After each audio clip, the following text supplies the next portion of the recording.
యొక్క వాక్యాన్ని ధ్యానం చేసుకుందాము. పరిశుద్ధ గ్రంథములో నుండి ఇర్మియా గ్రంథము ప్రారంభ అధ్యాయము 4వ వచనం నుండి చదువుకుందాం. యెహోవా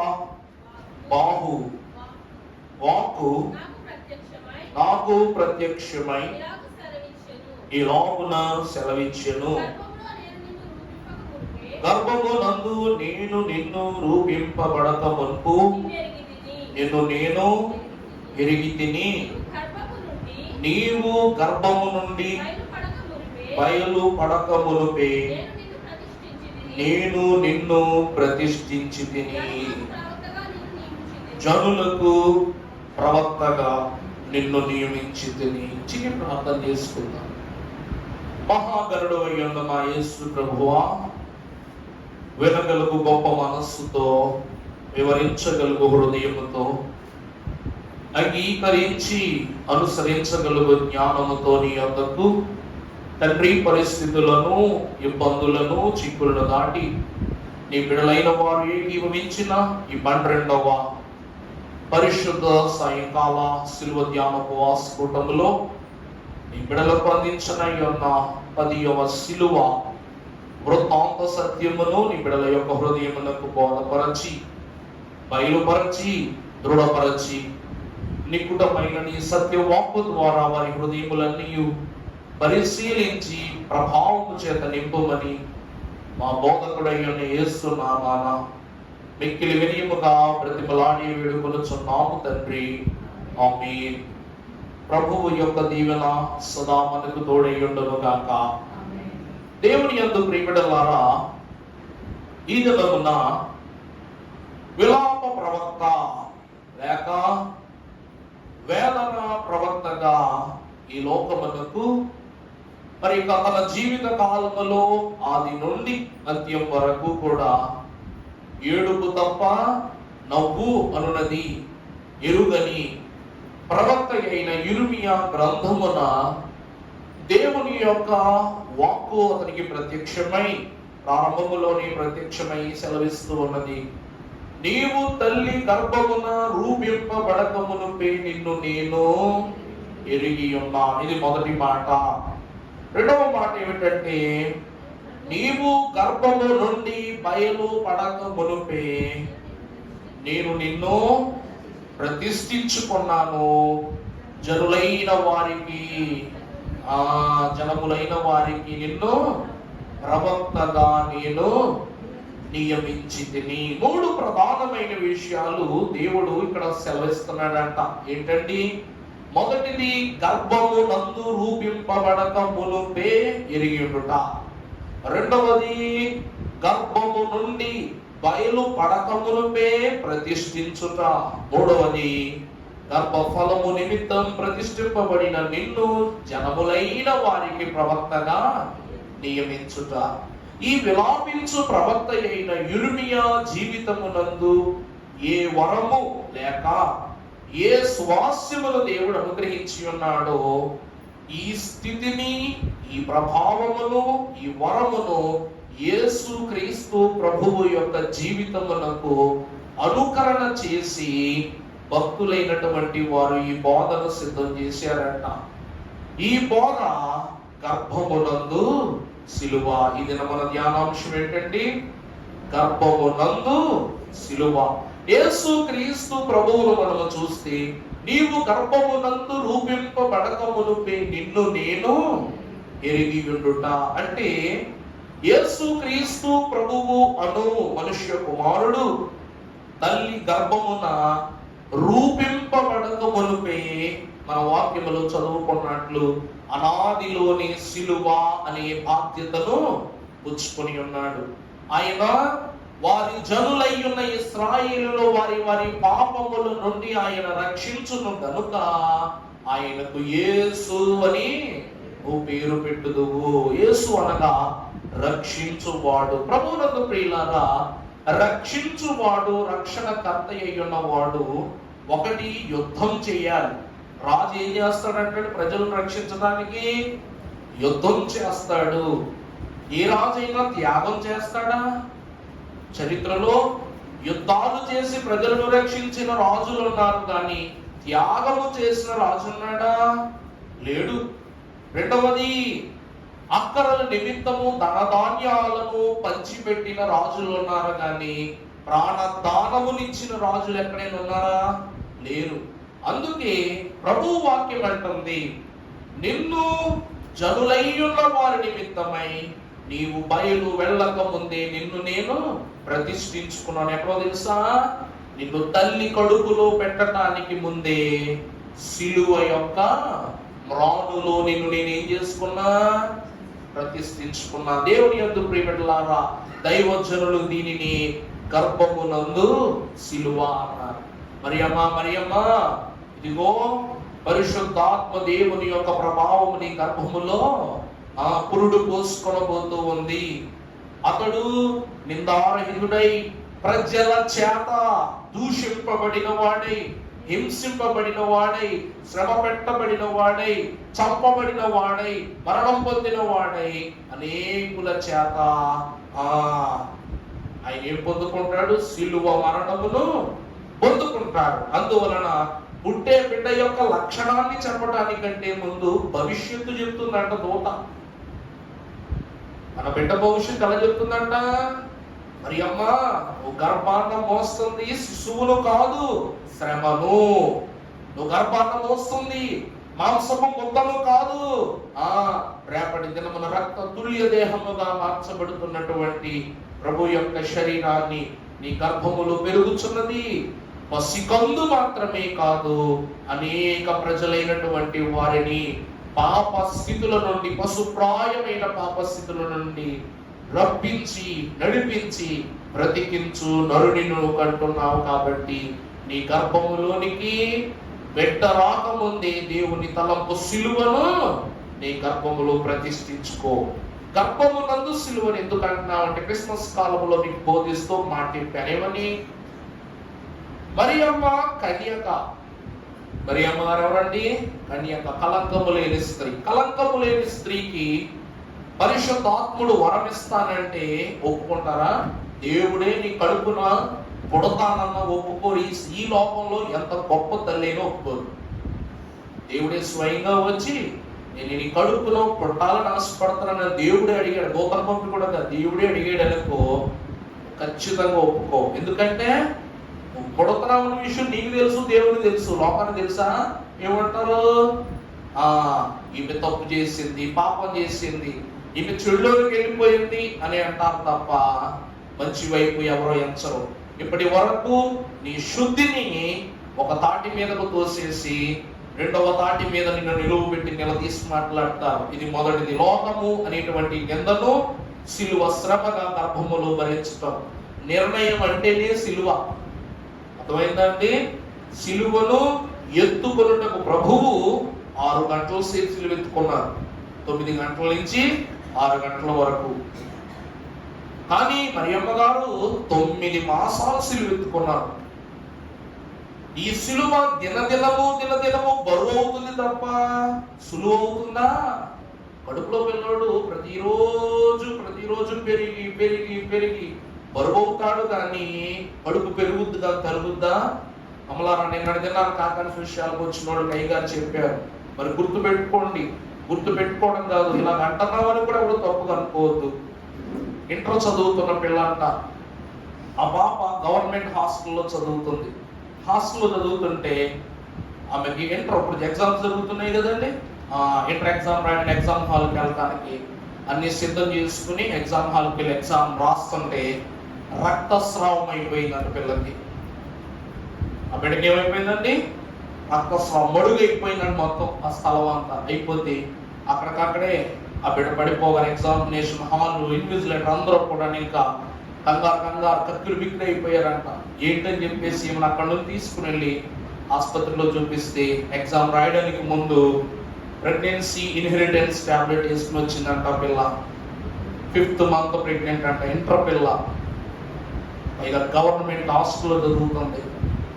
హాస్టల్లో చదువుతూ మరి ఈ పరిస్థితి కలగటాన్ని బట్టి మరి ఎంత గోప్యంగా, ఎంత దాయాలనుకున్నా, ఇలా అనుకున్నా లోకమో చూసారా ఇటు దుస్థితో మరి ఎందుకు లోకము ఇంటి రీతిగా మారిపోతూ ఉన్నదంటే దేవుని యొక్క కాలము సమీపించుతున్నది కాబట్టి నిన్ను నువ్వు కాపాడుకో, నీ చిత్తములో దేవుని చిత్తమును అగుపరచుచూ జీవించని భక్తులు ఈనాటి నుండి చెప్తున్నారు. వచ్చే దినములు మంచి దినాలు కాదు, గడ్డు దినాలు, ఘోర దినాలు, శోధించు దినాలు, శ్రమపెట్టు దినాలు. కాబట్టి దైవ యాజకులు చెప్తున్నారు, దేవుని వాక్యం చెప్తుంది, దైవ బోధ విస్తరింపజేయబడుతుంది. కానీ మానవుడు ఇంకా శూన్యములోనే ఉన్నాడు.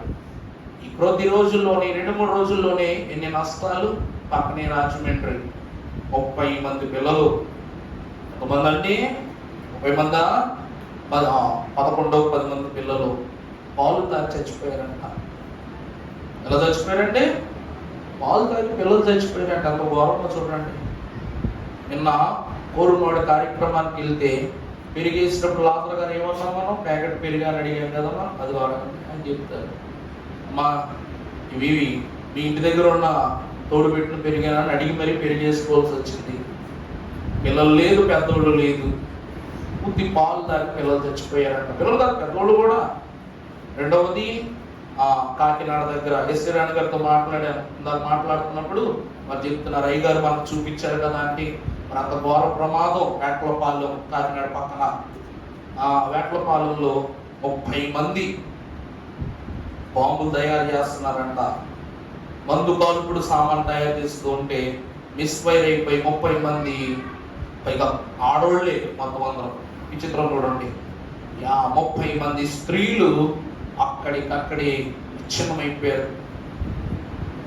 మన ఆలయంలో సులోచన గారు ఉన్నారు కదా, మానుకొండ సుశీల గారు, వాళ్ళ రెండో పాప మంగళగిరి కమిషనరేట్ లో పనిచేస్తున్నారు. ఆవిడ మంగళగిరి మన రాజధాని కమిషనర్ ఆఫీస్ లో ఫారెన్సిక్ హెడ్ కింద పనిచేస్తున్నారు. వారికి అప్పగించారు కేసు. అప్పగిస్తే ఆ స్పాట్కి వెళ్ళి అవి చెక్ చేస్తున్నప్పుడు ఆ యొక్క సార్ అంట, పవన్ కళ్యాణ్ వచ్చాడంట, చంద్రబాబు నాయుడు అందరూ వచ్చారు. అక్కడికి వెళ్తుంటే ఆ ప్లేస్ అంతా నల్లగా అయిపోయింది, నేల అంతా.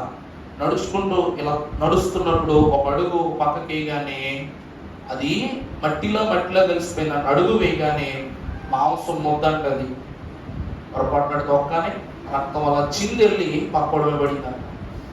అంటే ఏమైపోయింది, ఎంత అర్థమానం అయిపోయిందో చూడండి. ఇటువైపు వెళ్ళిపోతున్నారు మనుషులు. దేవుని ప్రియలాగా గతంలో లాగా పోయిన జన్మ పాపం ఈ జన్మలో తీర్చుకోవడం, అప్పుడెప్పుడో చేసిన దానికి దేవుడు ఎక్కడో దండన వేస్తాడంటో ఏం లేదు. ఎప్పుడుదప్పుడే జరుగుద్ది. పాపానికి దండన ఇక్కడ, తీర్పు మాత్రము అక్కడ. అందుకే మన పిల్లలు కడుపులో ఉన్నప్పుడే దేవుని ఉనికి తెలుసు. కానీ తల్లిలో ఉన్నప్పుడు, తల్లి గర్భములో ఉన్నప్పుడు తల్లిదండ్రులే మొదటి ఉపాధ్యాయులు పిల్లలకు. మరియమ్మ గారు ఇంత పెద్ద భక్తురాలను ఎందుకు పిలువబడుతున్నారంటే ప్రభువును సిలువ కొరకు సిద్ధము చేసిన తల్లిమే. తనను తాను సిద్ధపరుచుకుంది, కడుపులో ఉన్న బిడ్డను సిద్ధపరిచింది. అందుకే లోకము ఎన్ని మాటలన్నా ప్రభువును తెలుసుకుని ఎలిజబెత్ అమ్మగారు, నా ప్రభువు తల్లి నా యొద్దకు వచ్చుట నాకు ఎలాగూ ప్రార్థించును నాకు సాక్ష్యం ఇచ్చింది. కడుపులో ఉన్నది ప్రభువు రక్షకుడు అని తెలిసిన మహాభక్తుడు చెప్పాడు కదా, అతను సాక్ష్యం అంటాడుగా, ఈయన లోక పాపమును మోసుకొని పోవు, ఆయన చెప్పులు మోయటకు సైతం నేను మా ప్రభువుని కాదంటాడు. అలాంటి వాడు గర్భములో ఉన్నప్పుడు తోటి గర్భములో ఉన్న ప్రభువును తలుచుకుని గంతులు వేసిన వాడు కనిపిస్తున్నాడు. గర్భమునందు రక్షణ ఉంటుందంట. గర్భం అంటే ఏంటంటే రక్షణ.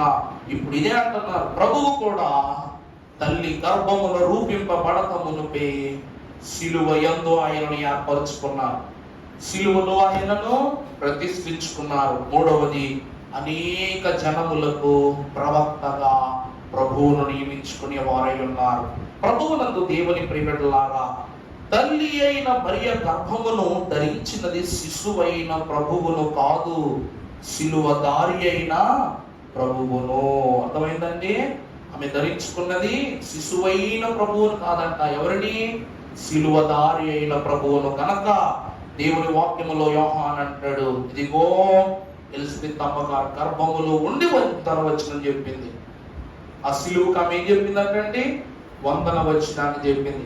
ఈ రోజు మనము చూసినట్లయితే ప్రియులారా, దేవుని వాక్యములో ఈ గర్భములలో సిలువ ద్వారా మనము తెలుసుకోవలసిన సత్య స్థితిని మనం ఒకసారి గమనించుకుందాం.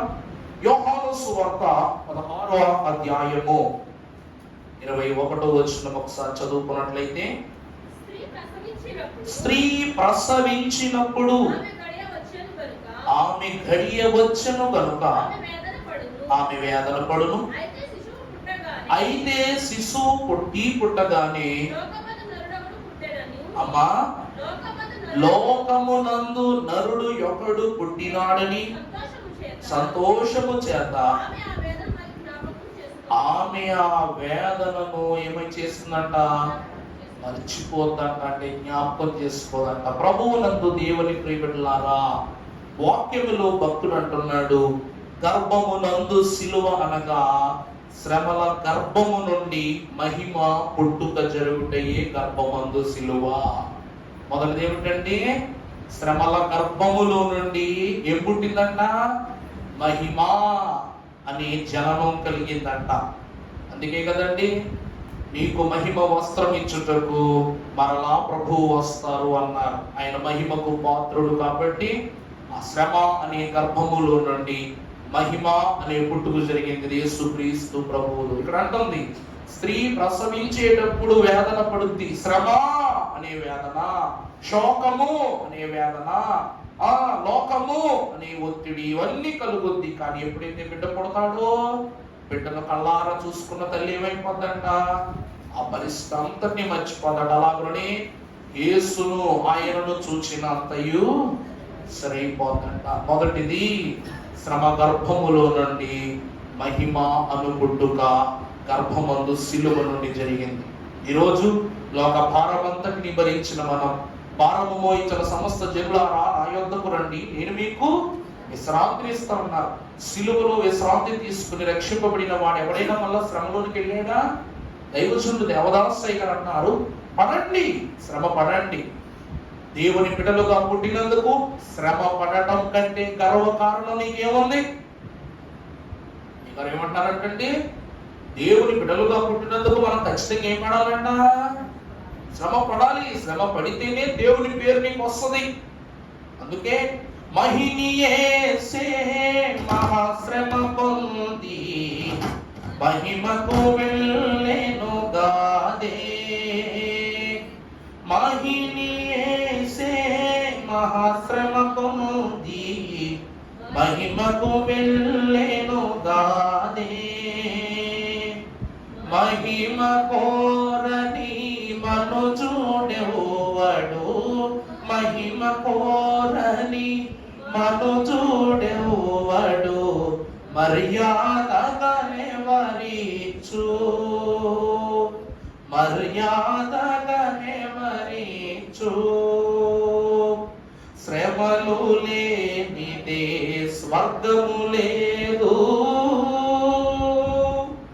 మానవుడు శ్రమను పొందక దైవ మానవుడెటు కాగలడు.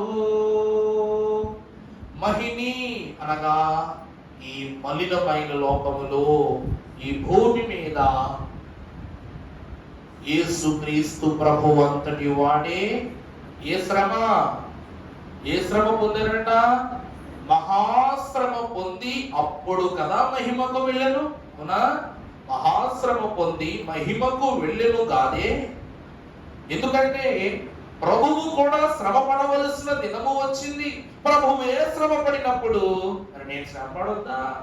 ప్రభువే వేదన పొందినప్పుడు నేను పొందొద్దా? ప్రభువుకో న్యాయం, నాకో న్యాయమా? దైవజనులు అంటున్నారు. ఎందుకంటే మహిమ కోరని మనుషుడెవరు ఈ లోకంలో? ఏమండి, దానాలు చేస్తాం, ధర్మాలు చేస్తాం, ఎంతమందికి ఎన్ని పంచిపెడతాం, పుణ్యకార్యాలు ఎన్ని చేస్తాం. ఎందుకు? నీ డబ్బును కరిగించి ఒకరికి దాన రూపములో, ధర్మము రూపములో ఇవన్నీ మూటగట్టుకున్నది ఎందుకు? నీ పాపం పోవటానికి, పుణ్యం కలగటానికి. ఎందుకంటే పుణ్యము వద్దని మనిషి ఎవడున్నాడు? ఈ పుణ్యం ఇచ్చే స్వర్గాన్ని వద్దని మనుషుడు ఎవడున్నాడు? మహిమను కోరని మనుషుడెవడు? కానీ అది మాత్రం మర్యాదగా ఇచ్చేయాలా? మర్యాదగా ఎవడిచ్చు? ఎందుకంటే శ్రమలు లేనిదే స్వర్గం లేదు. అది దేవుని కుమారుడైనా కూడా తండ్రి శ్రమ పెట్టకుండా పరలోకాన్ని ఎవరు? యేసుక్రీస్తు ప్రభు పొందినది మహాశ్రమ, శ్రమ కాదు. ఈ 39 దెబ్బలు శ్రమలో కొట్టిన దెబ్బలు కాదు, మహాశ్రమలకు సూచనలుగా ఉన్న దెబ్బలు. కాబట్టి ప్రభువు పునరుద్ధానుడైనా కూడా గాయములు మనలా ఎంత శ్రమ పెట్టాము చూడండి ప్రభువును. మనం అంత శ్రమను ఒక దినకాలము లేక 2 దినాల కాలము ఓర్చుకున్నాడు ప్రభు. కానీ లోకము కొట్టి ప్రతి నింద, ప్రతి ఇక్కట్టు, ప్రతి శోధన, భర్త దగ్గర, లోకము దగ్గర, తల్లిదండ్రుల దగ్గర, సమాజము దగ్గర, అందరి దగ్గర ఈ నిందలు మోసి 9 నెలల తర్వాత ఈ సిలువ వేదన అనే గర్భమును తొలగించుకుని రక్షణ అనే ఘనతను ఈ లోకానికి అందించింది మహా తల్లి. అందుకే మహిమను కోరుకొని మనుషుడు ఈ లోకములు ఎవరు లేరు. ఆ మహిమ ప్రారంభమైన స్థలమే గర్భము. మహిమ ప్రారంభమైన స్థలం ఏమిటండి? గర్భము. దేవుని ప్రియబిడ్డలారా, ఇది మొదటి స్థితి. రెండవదిగా చూసినట్లయితే గలతీ పత్రిక 4వ అధ్యాయము 19వ వచనం చదువుకుందాం. నా పిల్లలారా, క్రీస్తు స్వరూపము మీ యందు ఏర్పడు వరకు మరలా నాకు ప్రసవ వేదన. రెండవది, గర్భమునందు సిలువ అనగా క్రీస్తు రూపము మన యందు ఏర్పడు వరకు ఏ వేదన? ప్రసవ వేదన. ప్రభు సముఖములో ఉన్న దేవుని బిడ్డలారా, ప్రసవ వేదన అనున్నది స్త్రీలకు మాత్రమే కాదు, భక్తుడైన ప్రతి ఒక్కడికి ప్రసవ వేదనే. భక్తి చేసే ప్రతి ఒక్కరూ ఏం పొందుకుంటారంట? ప్రసవ వేదనే. ఎందుకంటే ప్రసవ వేదన ప్రార్థన చేయు వాలిము తండ్రి, నిసుపైన విజ్ఞాపన ప్రార్థన నీకు ప్రసాదించుము తండ్రి. అయినా ప్రసవ వేదన ప్రార్థన చేయు వాళ్ళు నాకిమ్ము తండ్రి. నిసుపైన విజ్ఞాపన అనగా ఎంత వేదన, ఎంత విసుగు కలిగినా పైబడి విజ్ఞాపన చేయు నేర్పు అనగా నాకు అంతటి శిక్షణ నాకు అనుగ్రహించుము తండ్రి అంటున్నాడు భక్తుడు. ప్రభునందు ప్రియులారా, పౌలంట సంఘము రూపమును క్రీస్తు రూపముగా సమరూపముగా చేయుటకు ఏర్పడుతు వరకు ప్రభువులకును పౌలు మహాభక్తునికి సిలువ శ్రమ అని సెలవిస్తూ ఉన్నాడు. మనము దేవుని వాక్యములో చూస్తే గర్భమందు సిలువనగా క్రీస్తు రూపము మనలో రూపుదిద్దుకొనుట. దేవుని వాక్యం అంటుంది సిలువ లేకుండా రూపము లేదంట. అర్థమైందండి? సిలువ పైన ఈ నర రూపము గాయపరచబడకుండా నవరూపము, నవ అనగా క్రొత్త, అంతే కదండి. నవ వసంతం అంటే ఏంటి?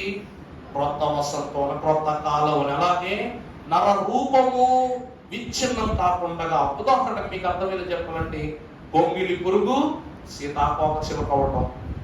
గొంగిలి పురుగులా ఉన్న మనుషుడు లేక పాపపు లోకమును గొంగిలి పురుగులా ఉన్న మనుషుడు ఎప్పుడైతే క్రీస్తు అను సిలువపై అంటూ కట్టబడతాడో అప్పుడట సీతాకోక చిలుక వలె రూపాంతరమును పొందుకుని తన యొక్క స్థితిని మార్చుకుంటాడు.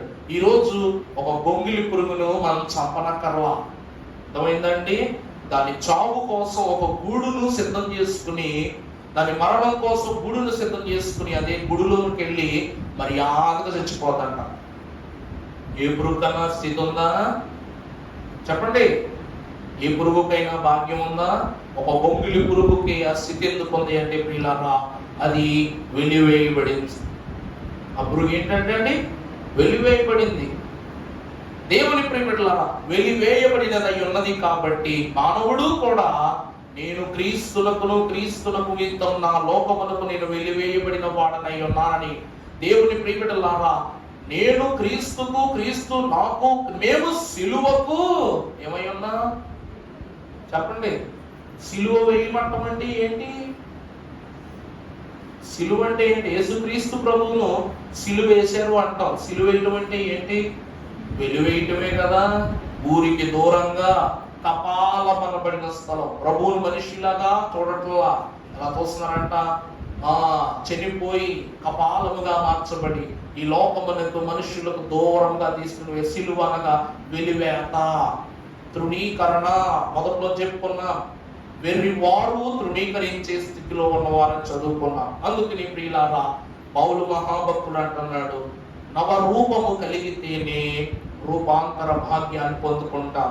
ఈ భాగ్యమును సిలువ మీద అందించిన వారే యేసుక్రీస్తు ప్రభు. సిలువ లేకుండా పునరుద్ధానం ఉందా? పునరుద్ధానం ఉందా? పునరుద్ధానము లేకుండా ఆరోహణం జరుగుద్దా? ఆరోహణము లేకుండా ప్రభువు రెండవ రాకడలో వరుడిగా తిరిగి వస్తారా? అంటే ఒక్క సిలువ పైన ఎన్ని స్థితులు ఆధారపడి ఉన్నాయో చూడండి.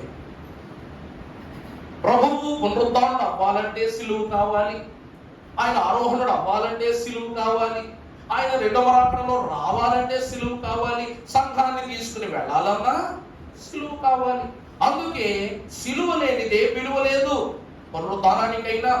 ఈరోజు గుడ్ ఫ్రైడే ఒక రోజు తీసుకుని ఈస్టర్ పండుగ చేసుకో. గుడ్ ఫ్రైడే రోజు 9 గంటల నుండి 3 గంటల వరకు దేవుడి సన్నిధిలో లేకుండా, ఒకసారి 7 మాటలు తలంచుకోకుండా, తండ్రికి తన ఆత్మను అప్పచెప్పకుండా పునరుద్ధాన పండుగలోనికి వెళ్తాం. మనం వెళ్ళలేము. మరణము తరువాతే ముక్తి ప్రభావము కలుగుతుంది అంటున్నారు భక్తులు. కాబట్టి ప్రభువు రూపము మన ఏర్పడాలి. యోహాను సువార్త 7:38 మనం చదువుకున్నట్లయితే, యోహాను 3:7-38.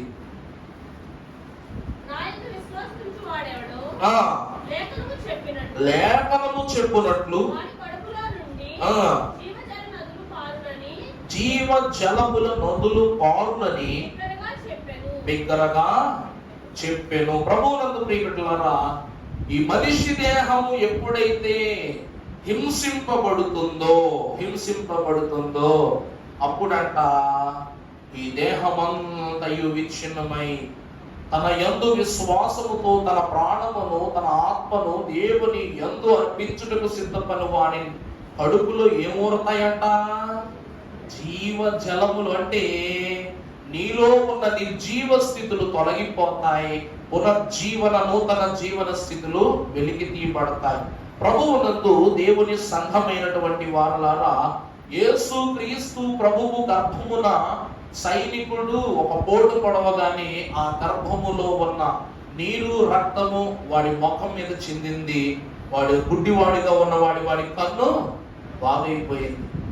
అప్పుడు ఆ క్షణమే వాడు మోకరిల్లి ప్రభువును రక్షకునిగా అంగీకరించడంటే క్రీస్తు రూపము వాని యందు ఏర్పడిందా లేదా? ప్రభు గర్భములో పోటు పొడవటం వలన ఈ పోటులో నుండి ఉబికిన జీవ జలములు వాడి మీద పడక వాడు ఏమైపోయాడంట?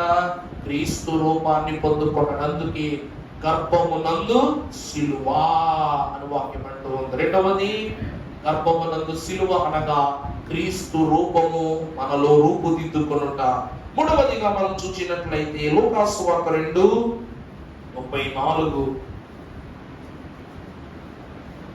లూకా 2 అమ్మా సుమయోను అను వారిని నియమించి, ఇదిగో అనేక హృదయాలోచనలు బయలుపడునట్లు ఇశ్రాయేలీయులలో అనేకులు పడుటకును తిరిగి లేచుటకును వివాదాస్పదమయ్యున్న గురుతుగా ఈయన నియమింపబడి ఉన్నారు. మరియు నీ హృదయములోనికి చూసిన వాక్యంలో అర్థమైందండి. గర్భమునందు సిలువ మోయేటువంటి పుట్టటానికి ముందే మరణాన్ని ఆహ్వానించటం. అర్థమైందండి. జననం ఇవ్వటానికి ముందే దేన్ని ఆహ్వానించడం అంట?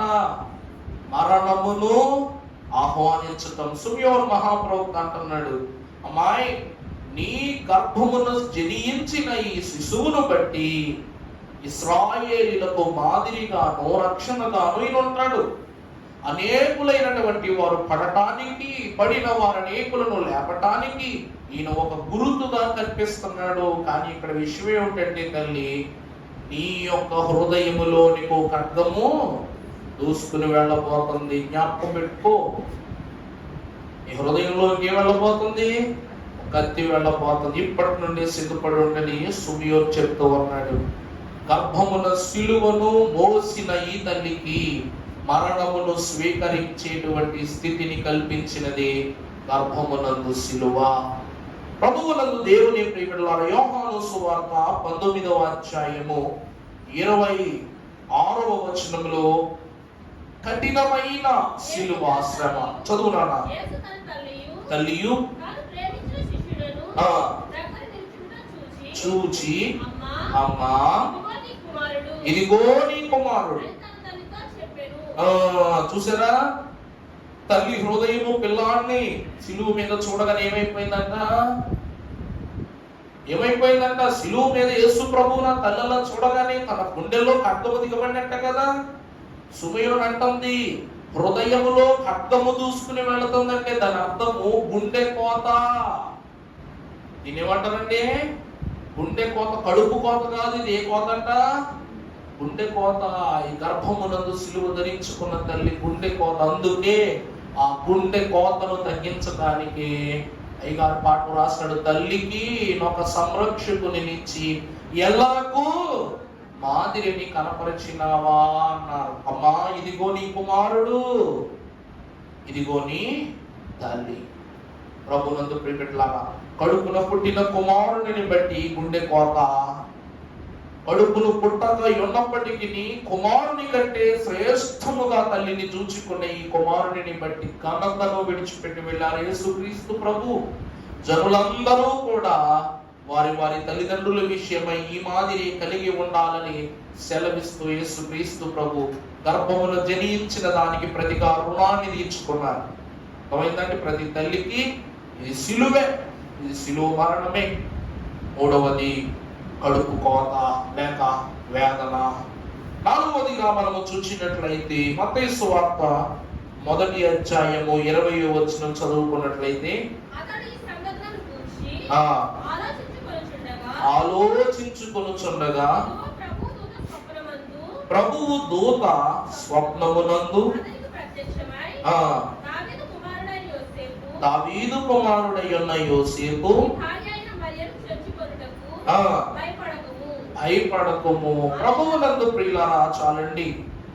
అయ్యా యోసేపు, నీ భార్య అయిన మరియను చేర్చుకొనటానికి నువ్వు సందేహపడుతున్నావు. కానీ ఎందుకయ్యా సందేహిస్తున్నావు? కడుపులో పుట్టబోయేది సర్వసాధారణమైన మనుష్యుడు కాదు, ఆయన దేవుని కుమారుడు కాదు. నీ పాపాన్ని, నీ పితరుల పాపాన్ని, రానయ్యున్న భవిష్యత్ కాలని వంశావళిలో ఉన్న ఏ పాపాన్నైనా తృణీకరించుటకు దేవుడు తీర్మానించుకున్న గర్భము. ఆ గర్భం అర్థమైందా? యోసేపుకు ఎలా వివరిస్తుందంట?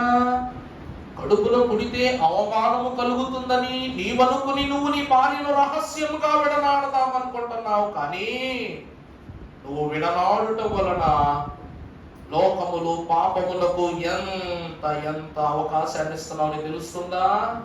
నువ్వు ఆమెను దేవుడు ఏర్పాటు చేసుకున్నాడంటే ఆమెను బట్టి నిన్ను కూడా ఏర్పాటు చేసుకున్నాడు.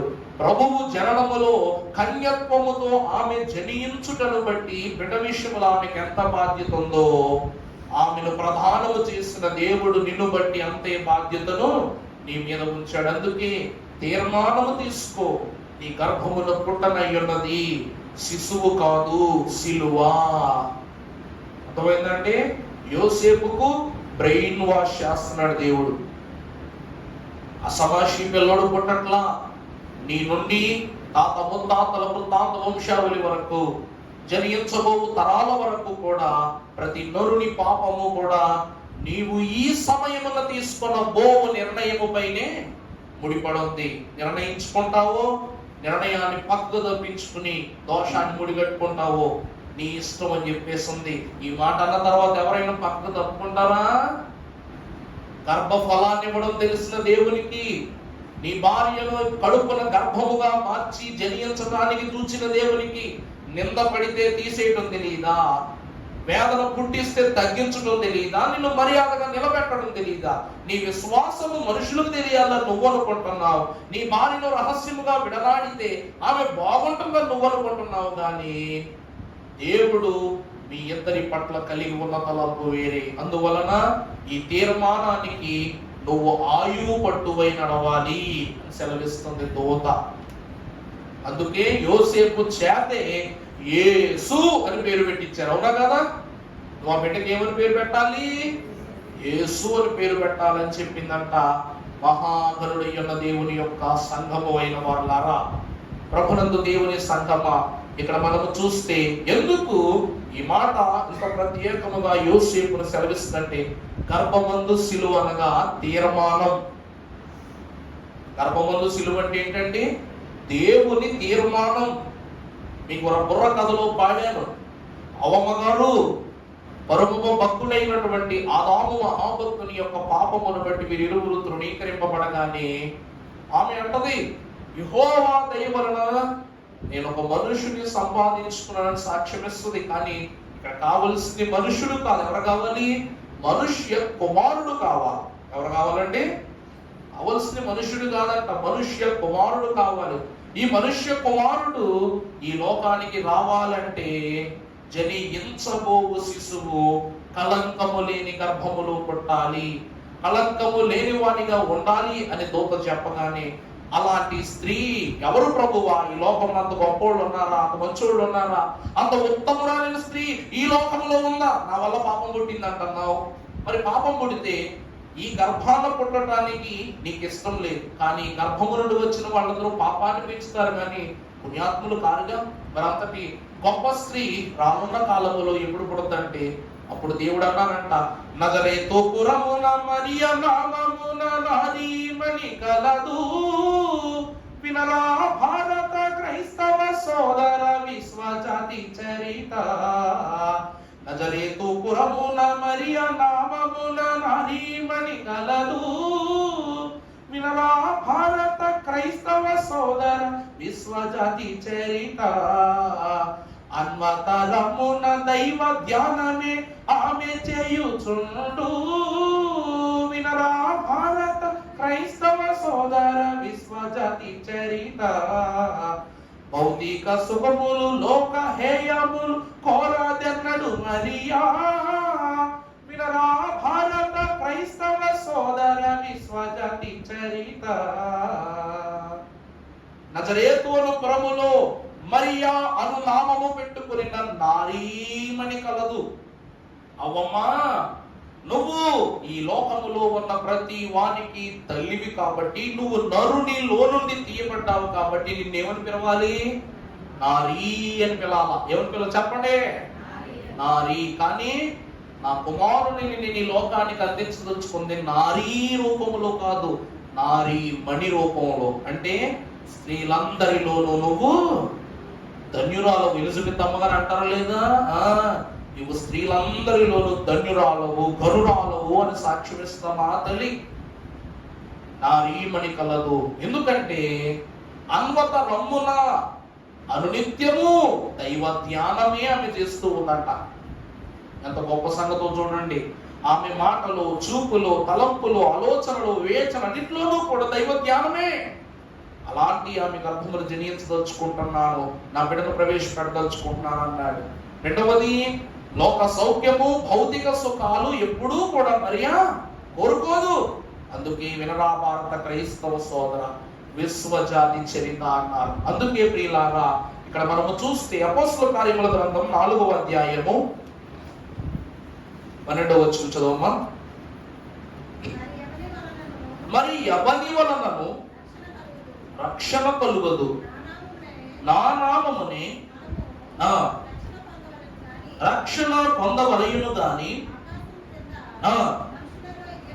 మనుషులలో ఇయ్యబడిన మరి ఏ నామమున రక్షణ పొందలేము. యేసు అను నామమును ధరించుకుని ఈ రోజు వరకు అంటే ఎక్కడైనా చూడండి, ఎవరి పేర్లైనా ఒకసారి గమనించండి, యేసు ప్రభువు అని పెట్టుకున్న పేరు ఎక్కడైనా చూసారా మీరు? యేసు ప్రభువు తప్ప మనం లోకల్ పీపుల్ ప్రభు పుట్టినరోజు నుండి, పుట్టిన దినము నుండి మొదలుకొని ఈ రోజు వరకు పేరుకు ముందో వెనకో యేసు ఉంటుంది. పేరుకు ముందో వెనకో యేసనో, క్రీస్తు దాసనో, లేకపోతే యేసు జోసఫ్ యేస్ అన్నేమో ఇలా పెట్టుకుంటా ఉంటారు. కానీ యేసు ప్రభువు పేరు పెట్టిన ఎవరన్నారా? ప్రభు ఇంటి ముందు పేరు పెట్టుకునే అంత గొప్పోళ్ళు, మన ఇంటి పేరు పెట్టుకునే అంత గొప్పోళ్ళువా? ప్రభు పేరు వలన మనకు రక్షణ. ఆ పేరు ముందే నీ ఇంటి పేరు పెట్టుకునే అంత సామర్థ్యము, అంత ఘనత మనుషుని పెట్టుకోలేరు. ఎందుకో చెప్పనా? ఈ పేరు వలన రక్షణ. ఈ పేరు తప్ప మరి ఏ పేరు పెట్టుకున్నా సరే యేసుక్రీస్తు ప్రభువుని బట్టి మనకేం కలగదు. ఈ పేరుకు ఆయనకు ఈ పేరు ఐక్యమైపోయి ఉన్నాయంట. అందుకే యోసేపు నిర్ణయం నీ చేతిలోనే ఉంది. నీ భార్యను చేర్చుకుంటావో, దేవుని రక్షణను ఆహ్వానించుకుంటావో, లేక విడనాడుకుంటావో నీ ఇష్టం అని చెప్పేసి ఒక ఉదాహరణ చెప్పి వదిలేసింది. నిజమా కాదా? గర్భమందు సిలువ అనగా తీర్మానము. 4వ స్థితి. 5వదిగా మనం చూసినట్లయితే లూకాసు వార్త 1వ అధ్యాయము 38వ వచనం. 1:38. అందుకు మరియా, నేను ప్రభువు దాసురాలను, నీ మాట చప్పున నాకు జరుగును కాక నేను. ప్రభునందు ప్రియులారా, గర్భమందు సిలువ అనగా అంగీకారం. అర్థమైందా? ఈరోజు ఎంత గొప్ప కుటుంబం వారైనప్పటికీ కూడా ఇద్దరు బిడ్డలకు వివాహం చేయాలంటే ఇరు పక్షాల కన్నా ఎక్కువ ఇరు మనస్సులకే ప్రఖ్యాతి. అందుకే వివాహం చేయనప్పుడు ఈ వివాహం ఆమోదయోగ్యమా కాదా అని ముందు పిల్లల్ని అడుగుతాం, తర్వాత తల్లిదండ్రులను అడుగుతాం. తెలుసా కదా? అమ్మా నీకు పిల్లడు అంటే ఇష్టమేనా? ఇష్టం అయ్యా. ఈ అమ్మాయి నీకు ఇష్టమా? ఇష్టమయ్యా. వీళ్ళు కలవటం మీ అందరికీ సమంజసమా కాదా అని అప్పుడు ఏమి చేస్తాం? పెద్దలను అడుగుతాం, తల్లిదండ్రులను అడుగుతాం, అప్పుడే మంగళసూత్రం కట్టిస్తాం. ఇక్కడ వాక్యం ఏం చెప్తుందంటే ప్రియులారా, నేను ప్రభువు దాసురాలు. నేను ఎవరినో? మరి అమ్మగారు ఏమంటున్నారంట? నేను ప్రభువు దాసురాలను, నీ మాట చొప్పున నాకు జరుగును అని, జరుగును గాక అని ఆమె ప్రభువుతో చెప్పాను. ప్రభువునందు ప్రియమిత్రులారా, ఈమె ఏ తత్వం అయితే కలిగి ఉందో అంగీకార సిలువలో యేసుక్రీస్తు ప్రభువు కూడా అదే కలిగి ఉన్నారు. చూసారా మీరు? ఈమె ప్రభువును స్వీకరించడానికి నీ చిత్తం ఉంది, ఆయన శ్రమల పాత్ర తాగటానికి నీ చిత్తం అన్నారు. అంటే తల్లి పెంపకం, భక్తిలో రక్తిని విడిచిపెట్టి యుక్తి గల తల్లి పెంచిన గర్భమునందు గల పెంపకమే యేసుక్రీస్తు ప్రభువు యొక్క మూల్యమైన ధన్యతకు మనకి ఈరోజు భాగ్యాన్ని ఇస్తూ ఉంది. గర్భమందు సిలువనగా ఇది మరియమ్మ గారి అంగీకారం. అంగీకారమే వైరాగ్యమైన సాతానిక క్రియలను తొలగింపజేసింది. ఈ యొక్క అంగీకారమే సిలువ యాత్రను 9 మాసాలు తన కడుపులో కొనసాగించింది. ఈ లోకము యేసు ప్రభువును చూడటానికి ముందు యేసు ప్రభువు ఇచ్చే ప్రతి స్థితిని చూశారంట. అదవుతుందండి? యేసు ప్రభువును చూడటానికి ముందు యేసు ప్రభువు ద్వారా మనకు కలగబోయే ప్రతి స్థితిని కూడా లోకం చూసేసింది. అంటే నా ప్రభువు తల్లి, చూసారా ఎంత విచిత్రం ఉందో? నా ప్రభువు తల్లి నా యొద్దకు వచ్చుట నాకెలాగూ ప్రాప్తించెను. ఎలిజబెత్ అమ్మగారి ధన్యత. రెండవ గర్భమునందున్న యోహాను ధన్యత. అంత మాత్రమేనా? గర్భ ఫలం ధరించుకుని దేవాలయంలో స్వార్థపాత చేసింది మహాతల్లి. యోసేపుకు నూతనమైన మార్గాన్ని ఇచ్చింది. జనించబడినప్పుడు ఆమె బెత్లెహేమునకు వెళ్ళి ఆ స్థలానికి దీవెనిచ్చింది. ప్రతి చోట దేవుని యొక్క విస్తరణ గలిలయ ప్రాంతములో విస్తారమైపోయింది. దేవుని ధన్యత. దేవుని ప్రియబిడ్డలారా, వాక్యం అంటుంది సిలువ యాత్ర మరియమ్మ గారి అంగీకారముతో ప్రారంభమైంది. ఇదే గర్భమునందు సిలువ. చివరిగా మనం చూస్తే ఫిలిప్పీ పత్రిక 2వ అధ్యాయము 6వ వచనం చదువుకుందాం. ఆయన దేవుని యొక్క స్వరూప్యము కలిగిన వాడై ఉండి దేవునితో సమానముగా ఉండుట విడిచిపెట్టకూడని భాగ్యమని ఎంచుకొనలేదు గాని మనుష్యుల పోలికగా పుట్టి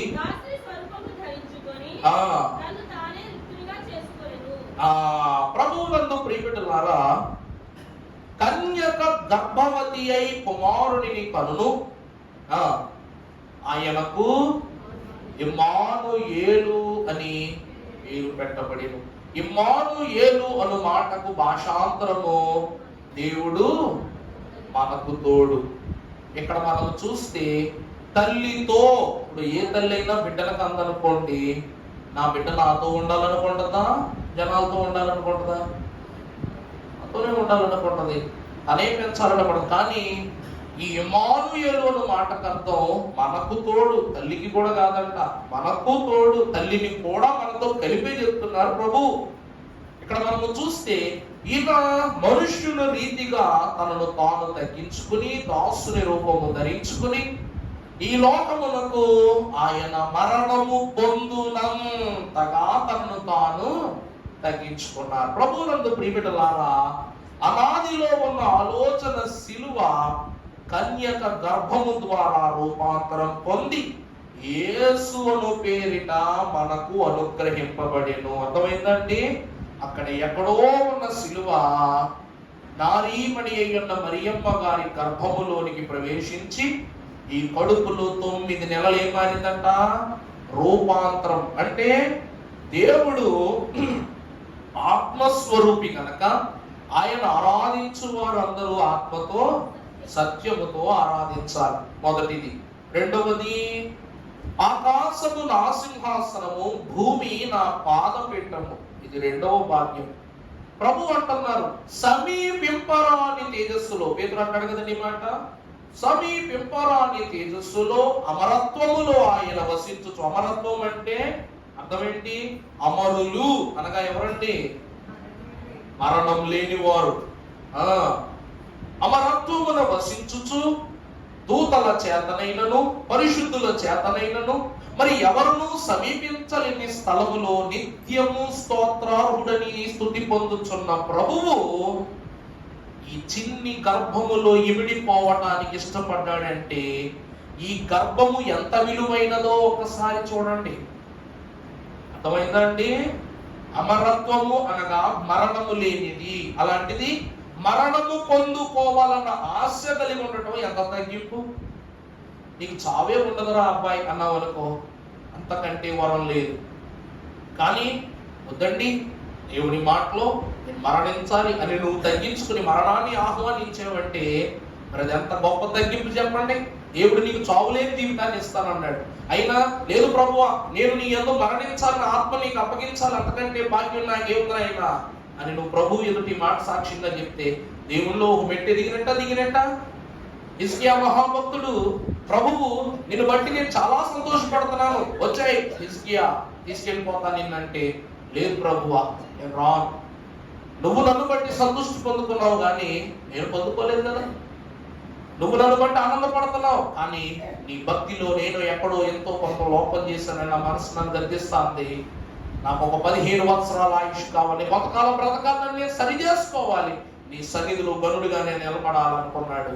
దేవుడు చెప్పండి ఏం చేశాడంట? ఆయుష్ ఇచ్చాడు, 15 సంవత్సరాల ఆయుష్ ఇచ్చాడు. మనకు ఫిబ్రవరి మాసం వస్తుంది, అయిపోయింది. ఎన్ని తేదీలు? 28 తేదీలు. అసలు ప్రతి దానికి కూడా 30-31 తారీఖు వరకు ఉండేది. ఒక ఫిబ్రవరికి మాత్రమే 2 రోజులు ఎందుకు తగ్గించారు చెప్పండి? ఎందుకు తగ్గించాడంటారు దేవుడు? 300 చెప్పండి 65 రోజులు ఎందుకైంది? ఎందుకైందంటే మనకు లీఫ్ ఇయర్ అని ఎందుకు వచ్చింది తెలుసా? లీప్ ఇయర్ అని ఎందుకు వచ్చింది తెలుసా? ఆ రోజు సెలవు పెట్టుకుందంట. తారీఖు ఏం చేసిందంటే సెలవు పెట్టిందంట. అవ్వండి అవ్వాలి కదా, నిజమే, కామెడీ కాదు. యెహోషువ సూర్య చంద్రులకు సెలవిచ్చిన రోజే లీప్ ఇయర్. అవుతుందండి. యెహోషువ ఏం చేశాడంట? సూర్యుణ్ణి చంద్రుణ్ణి ఆపేశాడు. ఆ ఒక్కరోజు సూర్యుని తన పనిని పక్కన పెట్టేశాడు, చంద్రుడు తన పనిని పక్కన పెట్టేశాడు. ఆ రోజు సెలవు దినం అయిపోయింది. ఎవరికి? సృష్టికి జ్యోతులై ఉన్న ఇరువురికి సెలవు ఇవ్వబడింది కాబట్టి ఆ రోజు శూన్యములో కలిసిపోయిన దినం అయిపోయింది. అందుకే లీప్ ఇయర్ అంటారు. దేవుని ప్రియమిటలారా, ప్రతి స్థితి కూడా వాక్యం ద్వారా మనకు వివరింపబడింది. దేనిని దేవుడు నిరర్ధకముగా అనివేడు. ఈ గ్రహణాలు, కొన్నిసార్లు సూర్యుడు లేటుగా రావటం, లేటుగా వెళ్ళటం, ఇవన్నీ కూడా దేవుని చిత్తమే. ఎందుకో తెలుసా అండి? ఇక్కడ మనం చూస్తే ఇక్కడ హిజ్కియా మహాభక్తునికి ఆయుధారములు పెంచిన రీతిని బట్టి దేవుడు నీడలో వెనక్కి జరిపడలేదా? ఒక భక్తుని కోసం దేవుడు ఏదైనా చేస్తాడు, ఎలాగైనా చేస్తాడు, ఎప్పుడైనా చేస్తాడు. ఈ రోజును మనము చూసినట్లయితే ప్రియులారా, ఇన్ని చేసిన ప్రభువు నీ కోసం అమరత్వాన్ని విడిచిపెట్టలేడా? యేసుక్రీస్తు ప్రభు రూపంలో విడిచిపెట్టాడు. ఆయన రావాలంటే ఎలాగైనా రావచ్చు, కానీ ఒక స్త్రీ గర్భాన్ని ఆధారం చేసుకున్నాడు కాబట్టి ఆయన తను తాను తగ్గించుకున్నాడు. మనిషిగా పుట్టడంలో తగ్గించుకున్నాడు, శిశువుగా జనించడంలో తగ్గించుకున్నాడు, సిలువెత్తుకోవడంలో తగ్గించుకున్నాడు, నీతో ముద్ద తిన్నాడు, నీతో ముచ్చటించాడు, నీతో శ్రమ పడ్డాడు, నీ శ్రమలన్నీ తన మీద పెట్టుకున్నాడు. ఒక మనిషి కూడా చేయలేని ఇన్ని పనులు ఆయన చేయడానికి ఇష్టపడడానికి గల కారణం ఏంటి తెలుసా? ఈ నిర్ణయం అంతయు కూడా తల్లి గర్భమునందు తీర్మానముగా తండ్రి కలిగి ప్రసవ వేదన కాలంలో ప్రభువును ప్రవేశపెట్టారంటే తండ్రి మన కొరకు ఎంత వర్క్ చేశారో చూడండి ఒకసారి. ఎంత వర్క్ చేశారో చూడండి. ఇంతటి పవిత్రురాలని పరిశుద్ధురాలు వెతకటానికి ప్రభువుకు పట్టిన కాలం 4000 సంవత్సరములు. ఆది కాండం నుండి మత్తయి సువార్త ఆరంభం వరకు, మలాకి గ్రంథం చివరి వరకు 400 సంవత్సరాలు. చెప్పాను కదా, మీ బైబిల్లో మలాకి గ్రంథం నుండి కొత్త నిబంధనకు వెళ్ళేటప్పుడు మధ్యలో ఖాళీ పేజీ ఉంటుంది చూసారా? అది ఖాళీ పేజీ కదా, ఊరకనే.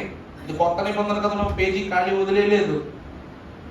కావాలంటే పైన హెడ్డింగ్ పెట్టి రాసేయచ్చు, కానీ ఆ ఖాళీ పేజీ 400 సంవత్సరాల చెప్పండి గడువు దినం. యేసుక్రీస్తు ప్రభువుని లోకానికి అందించడానికి గడువు దినం. గతంలో మీకు రిఫరెన్స్ కూడా చెప్పాను, గుర్తుందా మీకు? గుర్తు లేకపోతే రాసుకోండి ఒకసారి. రాసుకుని చాలా సంతోషం. రాసుకునే వారు ఉంటే ఒకసారి చూడండి అమ్మా. పరిశుద్ధ గ్రంథంలో నుండి మలాకి గ్రంథము 4:5 చదువుతల్లి. యెహోవా నియమించిన భయంకరమునై ఉన్న మహాదినము రాకమునుపు చూచారా? నన్ను మన రాజు గారు మేము ఒక మాట మాట్లాడుకుంటున్నప్పుడు అంత్యకాలమున ప్రవక్తలైనటువంటి వారిలో ఎవరు వస్తారన్న ఒక మాట వచ్చినప్పుడు మేము కంప్యూటర్ని అడిగాం. కంప్యూటర్ అడిగితే అది కూడా ఏం చెప్తుంది? నాకేంటి ఎలాగోరా బాబు, నన్ను ఇడిచిపెట్టారా మహానుభావ అంటుంది అది కూడా మమ్మల్ని. కానీ మలాకి భక్తుడు అంటున్నాడు, ఏ ప్రభువు దినము చదువునన్న యెహోవా నియమించిన భయంకరమైన ఆ మహాదినము రాకమునుపు నేను వచ్చి దేశము శపించున్నట్లు అతడు తండ్రుల హృదయములను పిల్లల తట్టునకు తిప్పును. ఇది మొదటి క్రియ. చూద్దాం, ఇది ముగింపు. అర్థమైందంటే ఇలాగున పాత నిబంధన ముగిసిపోయింది. క్రొత్త నిబంధన కాలములోనికి వెళ్ళేటప్పుడు మధ్యలో ఉన్న ఖాళీ పేజీ, వెనకాల ఖాళీ పేజీ 400 సంవత్సరాల వ్యవధి. ఇశ్రాయేలీలకు మోషేను అనుగ్రహించేటప్పుడు ఎన్ని సంవత్సరాలు శ్రమ పడ్డారు? 400 సంవత్సరాలు.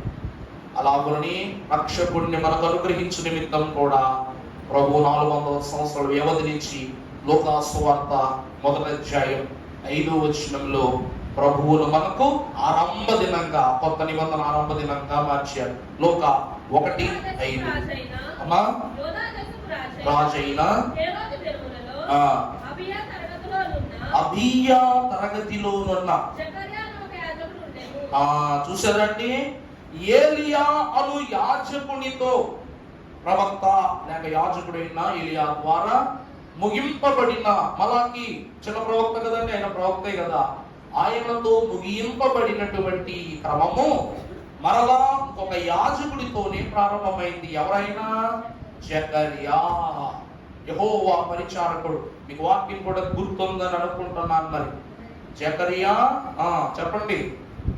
వంతు, దూత గొంతు, తర్వాత ఎలిజబెత్ సంతు అంటే సంతోషం. ఈ మాటలు వినగానే కడుపులో ఉన్న శిశువు గొంతు అని వాక్యం చెప్పారు. అనగా యేసుక్రీస్తు ప్రభు జనన ఆరంభము యాజకుడితోని. ఒక యాజకుని యొక్క వివరాన్ని, ఒక గమన నిబంధన యొక్క వివరాన్ని ఒక ప్రవక్తతో యాజకునితో ముగించి మరొక యేసుక్రీస్తు ప్రభు రాకను కూడా మరొక యాజకుని యొక్క ఆరంభంతోని అబీయా తరగతిలో ఆరంభమైన దినములవి. అర్థమవుతుందండి? అలాగే క్రొత్త నిబంధన శ్రీకారం చుట్టాడు. ప్రభువునందు ప్రియులారా, ఈ తగ్గింపు జీవితముని భక్తులు ఏమన్నారంటే మరణము పొందునంతగా శ్రమ పడుట. ఈ శ్రమను ప్రభువు తనను తాను తగ్గించుకుని గర్భములో పెట్టుకున్నారు. అందుకే యోసేపు కూడా అంత దేవుడు నరుడై వచ్చిన వింత శిశువును చూచుచు మదిని సంతసం, ఒక పక్క సంతోషం పొందుతూ నిశ్శబ్దముగా చెంతనే కూర్చున్నాడు. ఎవరంట? యోసేపు. అందుకే ప్రియులారా, తనను తాను తగ్గించుకునుట, గర్భము దేవునిని సైతం తగ్గించిందంట. ఈ గర్భం అంటే నువ్వు రేపు 6 అడుగులు ఎదుగు, 10 అడుగులు ఎదుగు, కానీ తల్లి కడుపులో పడినప్పుడు నువ్వెవరివి? పిండానివి. ఆ పిండానికి 2 కాళ్ళు, 2 చేతులు, ముక్కు, కళ్ళు అన్ని అద్దవలసిన చోటు గర్భఫలమే. అందుకే దేవుడైనను కూడా దీనులమైన మన కోసమై తల్లి గర్భమున శిశువై రూపుదిద్దుకొని ఈ వస్తుపై జీవించిన వాడైనాడు. కాబట్టి ఈ గర్భమందు సిలువ దేవునిని కూడా తగ్గింపజేసిందంట. ఈ గర్భం ఏం చేసిందండి? దేవుని కూడా తగ్గించిందంట. ఈ బలమే సిలువపై పరిపక్వమై మనకు రక్షణ ఇచ్చింది. అందుకే గర్భమందు సిలువను మన బిడ్డలను కడుపులో పెట్టుకుని పెంచుకుంటామంటారు. కడుపులో పెట్టుకుని పెంచడం అంటే కష్టాలు కలగకుండా, శ్రమలు కలగకుండా పెంచడం. ఊరకని కడుపులో తీసి పెడతాం కాదు. కడుపులో తీసి పెట్టాల్సిన అన్నం ముద్దలు కాదు. రేపటి దినములలో దేవుని యందు ఎలా ఉండాలి, దేవునిలో ఎలా ఉండాలి, దేవుని వైపు ఎలా నడవాలని నేర్పించుకొని ఒక తల్లిదండ్రులుగా ఒక గొప్ప గురువు కన్నా గురు హోదాలో ఉంచారు దేవుడు. ఆనాడు సమూయేలు ప్రవక్తల పాఠశాలను ప్రారంభించడానికి సూత్రపు తల్లే, ప్రభువా నా కుమారుని నీ సన్నిధికి చేస్తానని పాలు విడిచిపెట్టగానే వాక్యమును ఊట ద్వారా, పాల ద్వారా తనను పోషించాడు దేవుడు. ఇవన్నీ కూడా జీవన రక్షణ సూత్రాలే. కాబట్టి ఈ గర్భమునందు తాను ధరించుకున్న సిలువ ద్వారా ఎన్ని కోట్ల మంది తల్లులకు, వారి బిడ్డలకు దేవుడిచ్చిన రక్షణ, వారి నింపన సఖ్యము కాని రక్షణ కనుక ఈ సిలువ గర్భ వేరుల ద్వారా పునర్జీవనముగా మార్చిన రక్షణ ప్రతి దేవుడు మీకు, మీ తరాలకు, మీ బిడ్డలకును ఆయుష్కాల ముద్రగా, ఆరోగ్య ముద్రగా, ఆమోద ముద్రగా, ఆనంద ముద్రగా ప్రభు అందింపజేసి దీవించును గాక.